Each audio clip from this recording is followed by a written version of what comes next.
మాంగళ్య జ్యువెల్స్ వారి కొత్త బ్రాండ్ పూర్వి లైట్ వెయిట్ లో హెవీ డిజైన్ ఈ నవంబర్ 1 కూకట్పల్లిలో గ్రాండ్ ఓపెనింగ్ వివరాలకు సంప్రదించండి.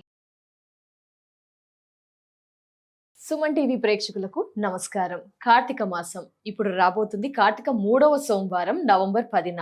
మరి ఆ రోజు సోమవారాన్ని ఏ విధంగా పూజ చేసుకోవాలి, ఆ రోజు యొక్క విశిష్టత, ఎలాంటి ఆచారాలు వ్యవహారాలు పాటించాలి, ఆ వివరాలన్నీ కూడా తెలియజేయడానికి ప్రస్తుతం మనతో పాటు ఉన్నారు ప్రముఖ జ్యోతిష్యులు బ్రహ్మశ్రీ నందిపట్ల శ్రీహరి శర్మ గారు. వారితో మాట్లాడదాం. గురువుగారు నమస్కారం. గురుగారు వాగర్థావివ సంపృక్తౌ వాగర్థ ప్రతిపత్తయే జగతః పితరౌ వందే పార్వతీ పరమేశ్వరౌ ఆదిత్యాయ చ సోమాయ మంగళాయ బుధాయ చ గురు శుక్ర శనిభ్యశ్చ రాహవే కేతవే నమః.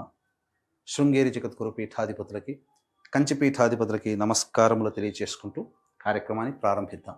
గురువుగారు, మరి 3వ సోమవారం శివానుగ్రహం పొందాలంటే ఏం చేయాలి? ప్రతి ఒక్క వ్యక్తి కూడా ఎలా పూజ చేయాలి ఆ రోజున, ఆ వివరాలన్నీ తెలియజేస్తారా గురువు?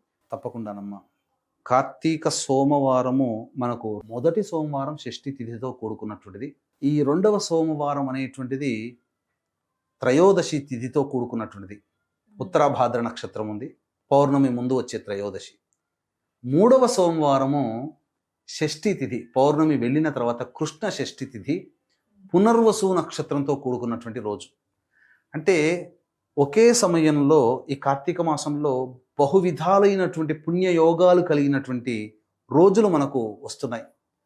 అసలు కార్తీక మాసంలో పరమేశ్వర అనుగ్రహాన్ని పొందే విధానంలో కార్తీక సోమవార వ్రతములు అనేటువంటివి ప్రధానంగా మనకు చెప్పబడి ఉన్నాయి.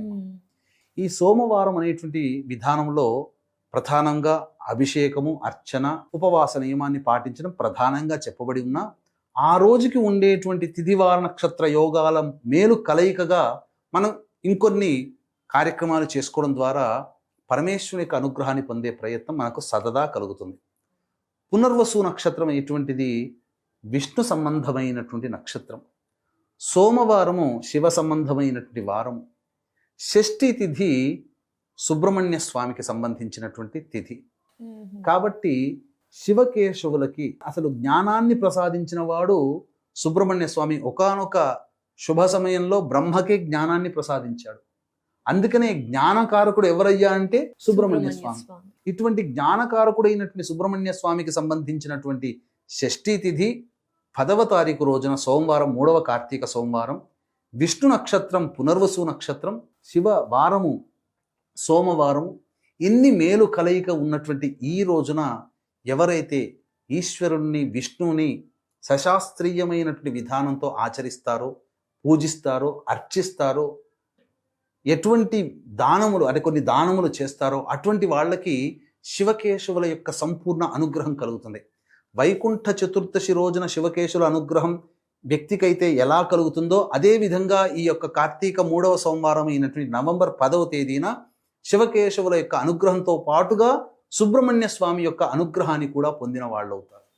కాబట్టి ఈ రోజున ప్రధానంగా ఉదయాన్నే బ్రహ్మ ముహూర్త కాలంలో లేచి కాలకృత్యాదులు తీర్చుకొని మొట్టమొదటగా ఇంటిలో దీపారాధన, ఆవునేతితో దీపారాధన చేసి శివ పరివార చిత్రపటానికి గన్నేరు పూలమాల, మల్లె పూలమాల లేదా ఈ యొక్క మారేడు దళాల మాల కూడా వేసి, అప్పుడు శివలింగం ఇంట్లో గనక ఉంటే శివలింగానికి అభిషేకము జరిపించుకొని శివాయ నమః అంటూ అభిషేకం చేస్తూ శివ సహస్రనామ పారాయణం చేయాలి. ఇక తరువాత ఆ రోజున ప్రధానంగా షష్ఠీదేవిని పూజించాలమ్మా. అంటే ఏ కుటుంబంలోనైతే బాలారిష్ట దోషములు, పిల్లలు పుట్టి ఉంటారు కదా, బాలారిష్ట దోషాలు ఉంటాయి. పిల్లలు పుట్టిన 8 ఏళ్ళు, 16 ఏళ్ళు, మ్యాక్సిమం 24 ఏళ్ల వరకు కూడా ఈ బాలారిష్ట దోష ప్రభావాలు అనేటువంటివి ఉంటాయి. కాబట్టి తరచూ పిల్లలు అనారోగ్యానికి గురవుతుంటే ఈ షష్ఠీదేవి వ్రతము, షష్ఠీదేవి యొక్క స్తోత్ర పారాయణము కనీసము 16 మార్లైనా కానీ పఠించాలి. పఠించి తెలతెలవారుతున్నటువంటి సమయంలో, సూర్యోదయం కంటే ముందే వెలుగు వచ్చినటువంటి సమయంలో తులసి చెట్టు దగ్గర చక్కగా ఆవు పేడతో అలికి శంకు చక్రములు, స్వస్తికు ఓంకార గుర్తులు వేసి మధ్యలో అష్టదళ పద్మము ఇవన్నీ కూడా బియ్యపిండితో వేసి వాటన్నిటికీ కూడా గంధ పుష్ప అక్షతలతో నింపి పసుపు కుంకుమతో చల్లి అప్పుడు ఆ అష్టదళ పద్మం మధ్యలో దీపారాధన, గోధుమ పిండితో కానీ బియ్య పిండితో కానీ తయారు చేసినటువంటి లేదా మట్టి ప్రమిదనైనా కానీ దీపారాధన చేసి మన చేతితో స్వయంగా చేసినటువంటి 3 ఒత్తులని వేసి ఆవు నేతితో రంగరించి దీపారాధన చేసి విష్ణు సహస్రనామ పారాయణం చేసి దానిమ్మ పండు నైవేద్యంగా పెట్టాలి, లేదా ఆవు పాలు నైవేద్యంగా పెట్టాలి, లేదా మిశ్రీ పెట్టవచ్చు, అరటి పండ్లైనా పెట్టవచ్చు, ఏ పండైనా దొరికితే. విష్ణు సహస్రనామ పారాయణం చేసి ఆ రోజున వ్రత నియమాన్ని పాటిస్తున్నాను, నాకు శివకేశవ అనుగ్రహం కలగాలి అని చెప్పి మనసులో సంకల్పం చేసుకొని ఆ రోజంతా కూడాను ఉపవాస నియమాన్ని పాటించాలి. ఇక శివకేశవ అనుగ్రహాన్ని పొందే ప్రయత్నంలో భాగంగా ఏమేం చెయ్యాలి అనేటువంటి విషయం గురించి కూడా తెలుసుకుందాం. వీక్షించేటువంటి ప్రేక్షకులకు కూడా నవంబర్ 17వ తారీఖు రోజున కార్తీక మాసము 4వ సోమవారం మహోన్నతమైనటువంటిది, త్రయోదశి తిథి కలిగినటువంటిది. ఆ రోజున చిత్తా నక్షత్రము సోమవారం కూడా అయింది.